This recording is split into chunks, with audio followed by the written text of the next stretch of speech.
Hello, beautiful souls. My name is Jessie, and welcome back to another episode of Rewire to Inspire. This show where we'll dive into self-love, learn tangible ways to rewire the brain, and discovering your soul's purpose. The goal of Rewire to Inspire is to encourage listeners to begin doing the hard work, to get curious and open to maximizing your life. Our mindset shapes how we live. Depending on life events, traumas, and personal experiences, our mindsets are all vastly different. However, one thing we all have in common is the ability to rewire our mind, to change the narrative, and to pivot our lives. I hope you leave each episode with the belief that you are so worthy to live a life true to you. I look forward to chatting with you every single Tuesday and Thursday and helping you grow exponentially in all areas of your life. Without further ado, here's today's episode. Hello, beautiful souls, and welcome back to my podcast, Rewire to Inspire. I am your host, Jessie Brown, and I am super excited to be jumping on the microphone with you all for episode number 115. Today is Good Friday when I'm recording, but it will be Tuesday when this episode is released. But today is genuinely, the first day that it has felt like spring, meaning in the temperature. I woke up this morning and I took Bailey, my dog, for an hour walk around the village. And it literally felt like I could have been wearing just a vest, just a t-shirt. It was beautiful. So to say my cup is full would be an understatement. And so whenever I'm in these high vibe feelings and energy, I always want to jump on the microphone because I want to ricochet that through my voice, through you listening, so that you can maybe hear and feel some of that energy to help moment you and give you that push to finish the rest of your day, to start your day, whatever it is. I hope that you are having a wonderful, wonderful day. Happy Tuesday. You guys, I am so excited. It has been a little while since I have been on the microphone. I traveled to Boston last weekend where I went to an event with Next Level University called Next Level Live. It was absolutely phenomenal. I got to meet so many incredible like-minded individuals. I traveled there by myself, which was an adventure to drive for 8 hours straight without really stopping for much other than coffee and gas. But I really just showed myself that I can do things more than I tell myself I can, and I have more resilience than I sometimes believe that I do. And so it was really a phenomenal experience. But in that, I was batching content because I knew I was going to be busy. But nonetheless, I'm super excited to be jumping on the microphone with you all today to be recording Tuesdays and Thursdays episode.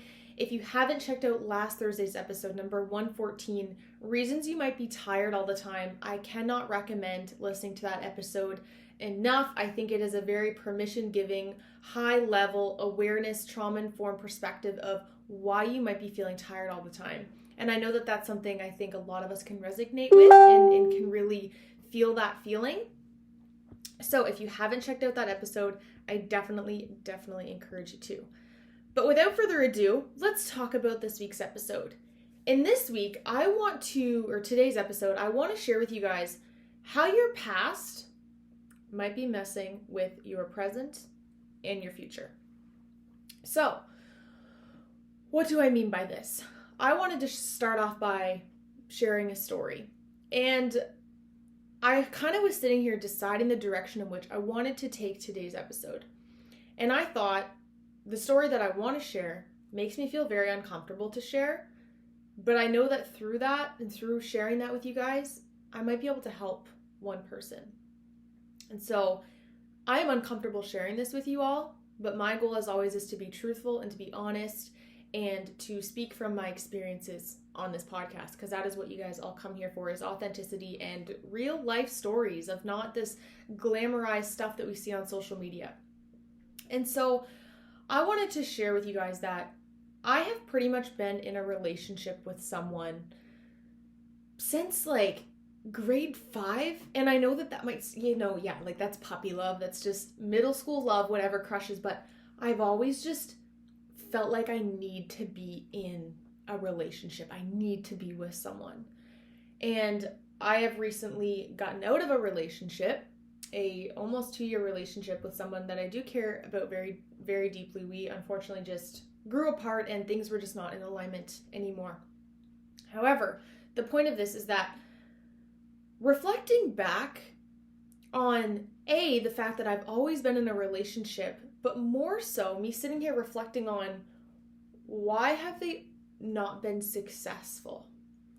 And although I am not putting all the blame on myself, I do think that one of the main reasons relationships fail and how our past is controlling our present and our future is that our past conditioning typically comes out in our relationships, specifically intimate relationships. So I struggle more with connection in intimate relationships than I ever realized. And I think that a lot of this comes from the fact that I have done a lot of healing and a lot of growing and a lot of evolving. But a lot of my past coping strategies, I'll say, have kind of come into place in my relationships. Meaning when I'm triggered, that typically comes out as anger. When I'm overwhelmed, I shut down. When I am super overwhelmed, I can't even speak. I am dissociating. I am numb. And from a partner's perspective, on the other side of that, they view that as the silent treatment, as lash out, as I don't want to talk, as I don't want to communicate. And I can't help but think that this happens to a lot of us all the time, where we are responding in a way based on our conditioning from childhood or from traumatic events without realizing how that's pouring into other avenues of our life. And so the reason this topic surfaced for me was A, yes, because I've recently got out of a relationship, but B, because I'm going to be going live today with my good friend Amy talking about the window of tolerance.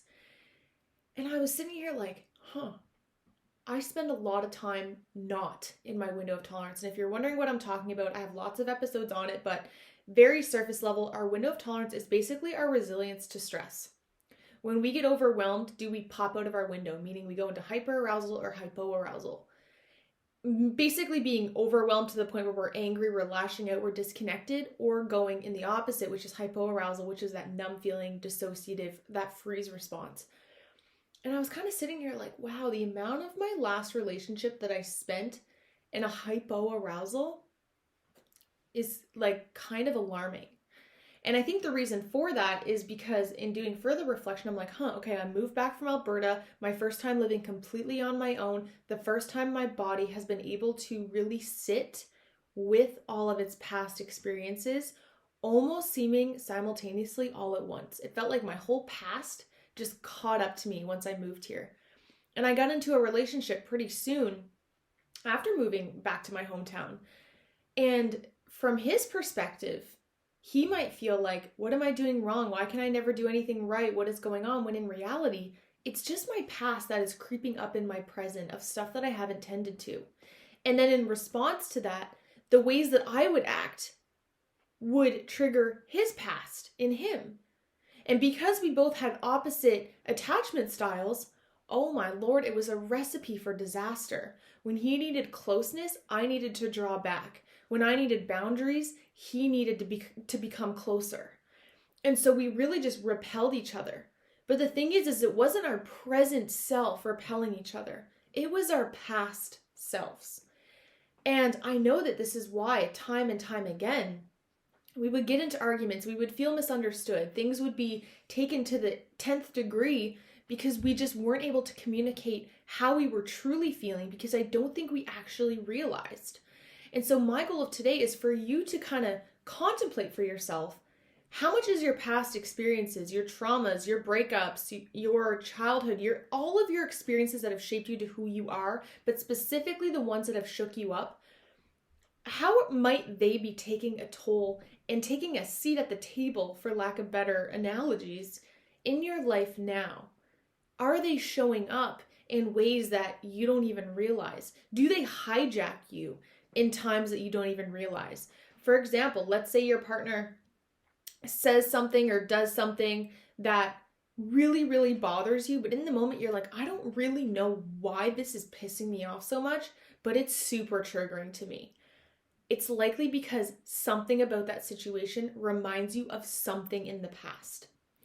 A huge example of this is anytime I'm in a conflict with someone and voices get raised, meaning there is yelling above just a kind of regular tone of voice, I instantly go into a state of dissociation. I have a hard time talking. I feel loud ringing in my ears. I have a hard time being present.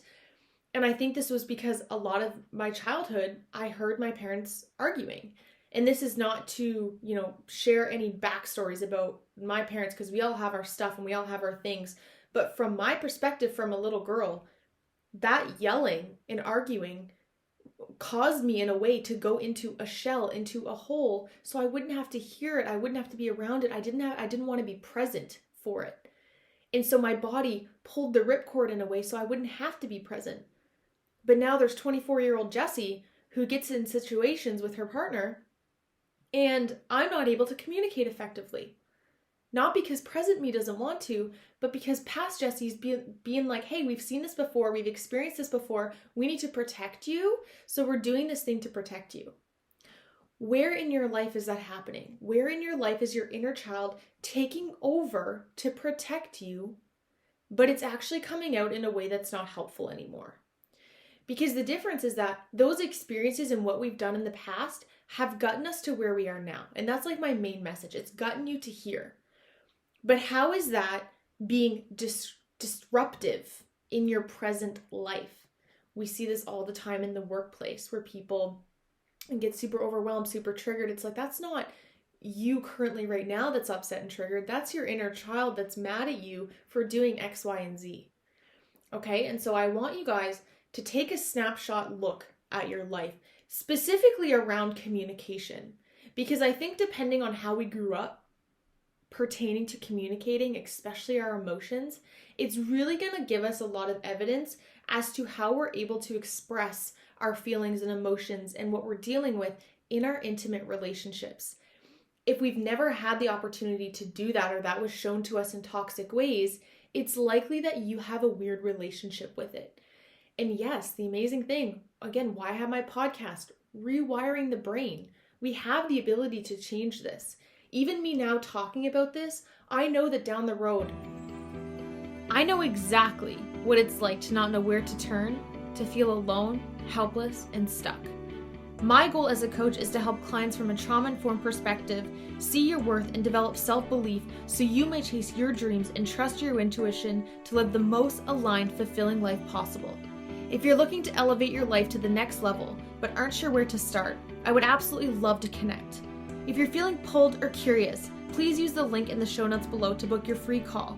I look forward to connecting and supporting you on your own unique journey. When I get into another relationship, and I know I have a lot of work to do between now and when that happens, because I recognize that a lot of it does come from my response to things.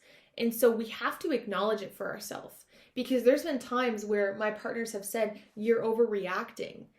And that to me is like the worst thing that we can say to someone when they're triggered, because it's like, I know in one part of my brain that I'm overreacting, but also at a certain time in my life, this was how I had to respond potentially to survive.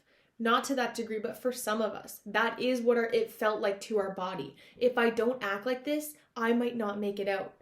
And so if someone is just saying to us, you're so emotional, you're so overwhelming, you never communicate, why are you giving me the silent treatment, why are you yelling at, it's like, and then it gets worse. And so I think it's an important role for all of us in any relationship to also educate ourselves about our partner's background with trauma, about how they respond to it. Getting knowledgeable about how trauma affects the brain and the body, I think is one of the best things that we can do to have healthy relationships. Because when we respond in a way that we can identify as just a trigger response, we're able to have the tools to calm that down versus amplifying it and making it worse for each other. Because there is nothing more toxic than two people that are triggered, triggering each other, going back and forth. We've all experienced this, you guys. We've all experienced this, whether it's with our parents, with a partner, with a friend, with a stranger, whatever. When we are triggered, it is not the time to have conversations. And I can remember things that have been said in times of trigger, things that I have said, and it's like, that is not something I would ever just say out of a cognitive, calm, grounded state. That is not me speaking. That is my overwhelmed brain trying to protect me and lashing out. How much is your past messing with your present and your future? This is a huge question that I think we need to contemplate on all areas. I'm specifically talking about the realm of communication and about triggers and those things, but insert thing here that might be affecting you. Maybe that's your relationship with food. Maybe that's your relationship with money.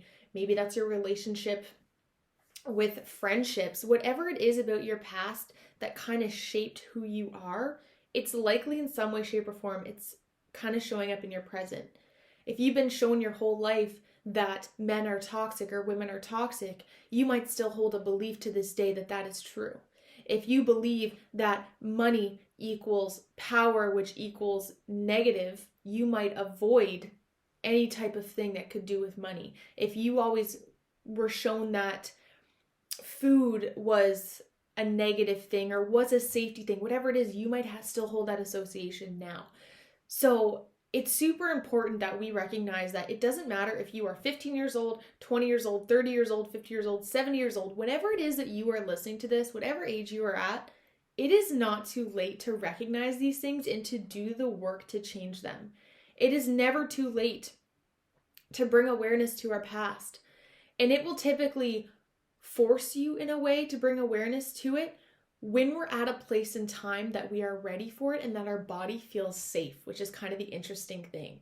And so if you've been going through a phase lately where you feel like everything is kind of catching up to you simultaneously, it's likely just because your body feels safe psychologically for the first time. And so we also have to honor that that wouldn't show up unless your body knew in some way, shape, or form you were ready for it. So a couple things that we can do about recognizing our past playing a role into our present is to really educate ourselves, I think is the first thing that I already mentioned. Educating ourselves very simplistically of having that psychoeducation of how trauma plays a role in the mind and in our body, how circumstances shape who we are, how much our inner child developed our adult self. Our brain, yes, it can change up to the age of 25, and some things even say a little bit further than that, but a lot of the fundamental stuff is actually wired in there from the ages of 0 to 5. So depending on those psychological events that happen during that time, those parts of you might actually be showing up an adult version of you, which is so interesting that our 0 to 5-year-old self can come out at certain times, which I definitely can relate to during certain times of conflict, feeling like I'm stomping my feet, slamming the door, and acting like a child. It's like, that makes sense. It's not an excuse, it's an explanation. That's kind of my favorite line that I used to share with my clients. This gives you an explanation of why you're acting like this, but it's not always an excuse. It's not an excuse, especially if it's harm to self, harm to others, or harm to things. So educating ourselves. Then it's really our job to heal. And healing is going to look different to each and every one of us. Going to therapy is something I probably share on every single podcast episode because it changed my life. It changed my life more than I can ever express to you. And again, I've been staying on here for a couple weeks. I'm in the process of finding a therapist. It's time that I actually just bite the bullet because guess what? I'm scared. I'm a mental health professional. I'm a social worker. I've been on the counselor side of the table. And I'm scared to go. And so I think it would be unrealistic for me to sit here and say that I also don't get scared and overwhelmed. So know that it's okay and to be gentle with yourself.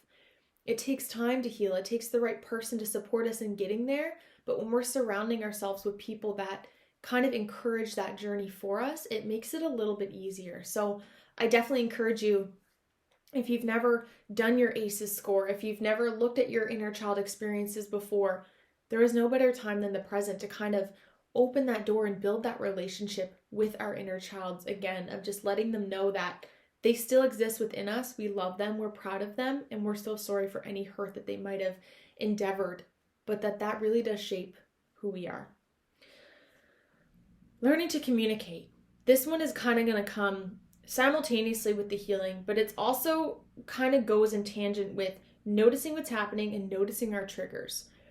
In order to be able to work on effective communication, especially with intimate relationships, we have to begin to communicate to ourselves when something is happening. We have to begin to notice what our triggers are and not playing into them. My last relationship, the one I just got out of, we did get to a point where we were able to say, hey, I'm triggered right now. Can we take 5? Getting to that same level with each other is gonna take work. And this is why when people say relationships don't take work, I'm like, in what world? In what world? You have two individuals that have completely different back experiences, stories, triggers, like across the board, completely different. We are coming together as one. There is going to be triggers. There's going to be overwhelm. There's going to be miscommunication. There's going to be lash out. But it's the extent in which it happens, the severity, how much we're catching it, but how much we're doing the work for ourselves.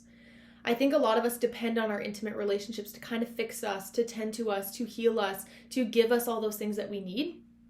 But that quote, we can't love anybody else until we learn to love ourselves.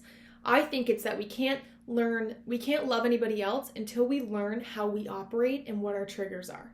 Because at least if we know what they are and we're able to communicate them with someone who's open and receptive to hearing these things and accepting them and working on them with us while simultaneously they're working on theirs, that is how we build a